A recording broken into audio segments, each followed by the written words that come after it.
Good morning, students. Welcome to Dikshit English grow in my YouTube channel. तो बच्चों, आज आपको हम बताएंगे द लास्ट लेसन। ये चैप्टर फ्लेमिंगो बुक से लिया गया है जो क्लास 12 का है। और अगर आपको मेरा वीडियो पसंद आए तो इसे लाइक, शेयर और सब्सक्राइब जरूर करिएगा। तो बच्चों, सबसे पहले आपको हम बताना चाहते हैं द लास्ट लेसन के करेक्टर के बारे में। कुछ इसमें जो करेक्टर हैं उनके बारे में ज़रा देख लीजिएगा। इसमें देखिए, जो पहला करेक्टर होता है मेन, वो एक फ्रांच होता है जो स्टूडेंट होता है।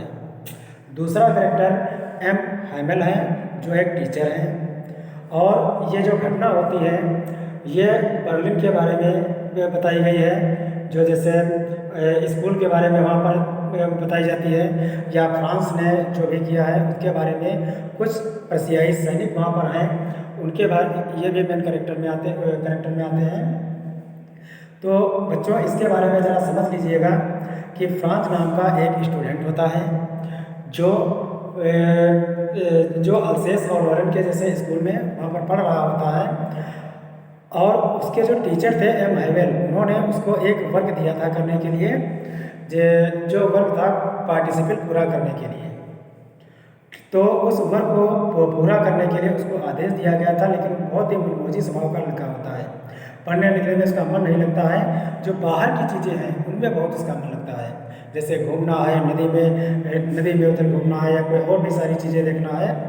तो उस दिन वो बड़ा ही एंजॉय करता हुआ अपने घर से निकला। रास्ते में जब वो चल रहा था तो इधर उधर घूमता हुआ बराबर जा रहा था, और रास्ते में देखता है कि चिड़िया कूक रही हैं, उनको सुनने लगता है। फिर देखता है कि नदी एक रास्ते में पड़ती है, उसको वो देखने लगता है। आगे जब बढ़ता है तो देखता है कि कुछ जो पेशियाई सैनिक थे वो ड्रिल कर रहे थे, उस ड्रिल को भी वो देखने लगता है, बड़े ढंग से सुनने लगता है। लेकिन इसको एक डर भी लग रहा था कि अगर हम वहाँ पर नहीं पहुँचेंगे तो जो पार्टिसिपेट दिया गया है हमें वर्क करने के लिए, उसके लिए हमारी पिटाई होगी। और ये वहाँ से फिर स्पीड में चलने लगता है। आगे जब ये बढ़ता है तो वहाँ पर एक बुलेटिन बोर्ड लगा हुआ था। उस बुलेटिन बोर्ड को देखता है कि उस पर एक से एक नोटिस लग जाती है आकर के, जो भी जैसे फ्रांस वाले करते थे या जो भी सारी चीज़ें थी। तो उस बुलेटिन बोर्ड को जब वो देखता है तो वहाँ पर कुछ लोग भीड़ लगी हुई थी, और ये उसके पास में जाता है तो देखता है कि भीड़ ज़्यादा लगी हुई थी। तो वहाँ पर एक मोची मिलता है, वो इससे कहता है कि इतना जल्दी तुम क्यों आ गए हो, आपको तो देर में आना चाहिए था, क्या करोगे पढ़ लिख करके। इसको लगता है कि ये कमेंट किया गया है। फिर ये वहाँ से उस पर ध्यान नहीं देता, धीरे धीरे स्कूल में पहुँच जाता है।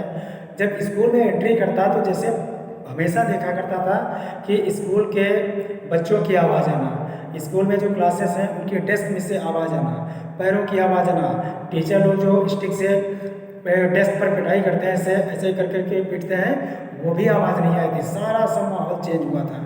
तो इसने कहा आज कोई बड़ी अजीब बात है, आखिर क्या मैटर हो गया है। ये भैया क्या था, धीरे धीरे क्लास में पहुंच जाता है।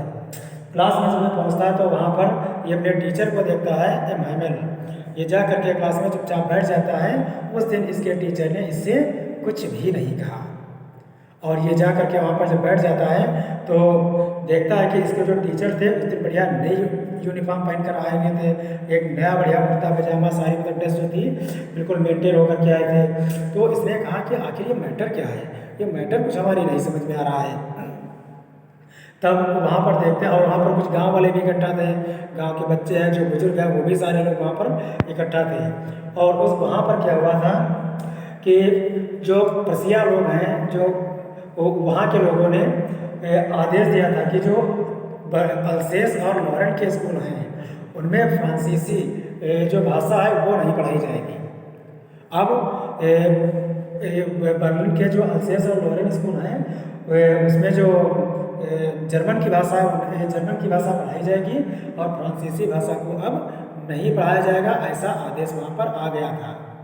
तो बच्चों, जो फ्रांसीसी लैंग्वेज थी उसका जो चैप्टर था पढ़ाने का वो आखिरी दिन था, इसीलिए इस चैप्टर का नाम रखा गया है द लास्ट लेसन, क्योंकि वो आखिरी दिन था फ्रांस की भाषा को पढ़ने का।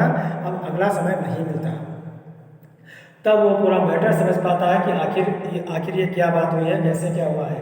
क्योंकि वहाँ पर जो प्रसिया के लोग थे उनसे युद्ध 250 सालों से चल रहा था। और प्रसियाई सैनिक थे जो थे वो भी बराबर वहाँ पर अपना ड्रिल कर रहे थे और बराबर वहाँ पर अटैक करने के बारे में सब बराबर सोच रहे थे। तो उसमें क्या होता है, जब आदेश यहाँ पर आ जाता है तो तब फ्रांस को जब पता चलता है तो इसको भी बड़ा कष्ट होता है, क्योंकि इसने कभी भी ध्यान नहीं दिया पढ़ने के बारे में, ना तो उस गांव के लोगों ने ध्यान दिया। गांव के लोग क्या चाहते थे, इसके पिताजी भी क्या चाहते थे फ्रांस के, कि हमारा जो बच्चा है वो वहाँ पर जो वर्क कर रहे थे उस वर्क में उनका हाथ बटाए, वर्क उनका करवाया, उससे कोई पैसे की कमाई हो, पढ़ने लिखने से कोई फ़ायदा नहीं है। गांव के भी सारे लोग यही चाहते थे कि हम अपने बच्चों को पढ़ा लिखा करके क्या करेंगे, कौन सी सरकारी नौकरी मिल जाएगी। वो सभी लोग यही बराबर सोचते हैं और कहते हैं कि हम इसको क्या कहते हैं, पढ़ाने लिखाने से कोई फ़ायदा नहीं है। तो ये सारी करते हुए वहाँ पर सोच रहे थे, लेकिन ये भूल गए हैं कि अगर आपको ठीक प्रकार से शासन करना है तो अपनी मातृभाषा पर आपको ध्यान देना पड़ेगा। अगर मातृभाषा पर आप ध्यान नहीं दे रहे हैं तो जो दूसरे लोग आ रहे हैं वो आप पर बहुत हंसेंगे। ये वहाँ के गांव वाले भी इस बात को सोचते हुए बहुत परेशान थे। फ्रांस जो लड़का पढ़ने में कभी ध्यान नहीं देता था वो भी बहुत सीरियस हो गया था, वो भी पढ़ना चाहता था, वो भी कह रहा था कि अब मैं ज़िंदगी में कभी भी ऐसी गलती कोई नहीं करूँगा अगर हमको हमारी भाषा पढ़ाई जाती है तो। लेकिन ये बहुत ही दुख की बात है, वही होती कहते जब चिड़िया चुग गए खेत तो अब पछताए का हुई। बात समझ आ रही है? तो वही सारी चीज़ें वहाँ पर चल रही थी। तो गांव वाले भी जो वहाँ पर इकट्ठा हुए थे वो भी बेचारे उनकी आंखों में आंसू आ गए और ये सारी चीज़ें बराबर बढ़ती रहीं। तो जब कुछ समय व्यतीत हो गया तो धीरे धीरे समय जिस दिन वो पढ़ा रहे थे, जो आखिरी दिन था फ्रांस की भाषा पढ़ाने का, वो धीरे धीरे समय बढ़ता गया आगे। और जैसे ही समय पूरा होता है तो एक वहाँ पर आवाज़ आती है, एक सायरन की जैसे आवाज़ आती है, तुरही की समझ लीजिए आवाज़ आती है। और जो प्रसिया के सैनिक लोग थे वो आते हैं धीरे धीरे उधर से, और ये समझता है कि यहाँ पर अभी इन लोगों का कब्जा हो जाएगा। और इसको इसलिए यहाँ पर बड़ा दुख हो रहा था, जो ये महबल थे इनको इसलिए दुख हो रहा था कि इस गांव के लोग फ्रांस की भाषा को जानते नहीं हैं और जर्मन भाषा नई आई है, इसको सीख नहीं पाएंगे।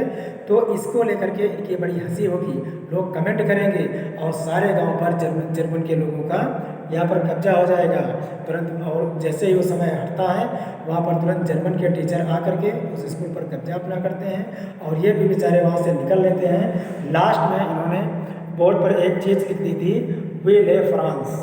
वी ला फ्रांस में होता है लॉन्ग लाइफ फ्रांस। इतना लिखने के बाद में ये स्कूल से बाहर निकल जाते हैं और बाहर निकलने के बाद में सर झुका करके खड़े हो जाते हैं और उसके बाद में कुछ नहीं कर पाते हैं। तो बच्चों ये स्टोरी यहाँ पर आती है, इसको समझिएगा कि जो मातृभाषा होती है इससे बहुत लोग होते हैं हंसने लगते हैं, बहुत लोग होते हैं कमेंट करने लगते हैं अपनी मातृभाषा के ऊपर। लोग कहते हैं कि मातृभाषा सीख करके क्या करेंगे। अगर आपको एक अच्छा शासक बनना है, अगर आप ये चाहते हो कि दूसरे लोग आपके ऊपर शासन न कर पाएँ तो आपको मातृभाषा पर ध्यान देना पड़ेगा। आप और भी चाहे जितनी भाषाएं सीख लीजिए, उसमें कोई प्रॉब्लम नहीं है, लेकिन मातृभाषा पर सबसे ज़्यादा ध्यान दीजिएगा अगर बढ़िया शासक को बनना है और अपनी बढ़िया बात रखनी है। तो इन सारी चीज़ों पर आपको बहुत ही ध्यान देना है। तो बच्चों अगर आपको कोई कन्फ्यूज़न लगता है, किसी प्रकार की कोई डाउट है तो आप हमारे कमेंट बॉक्स में लिख करके इसका क्वेश्चन पूछ सकते हैं।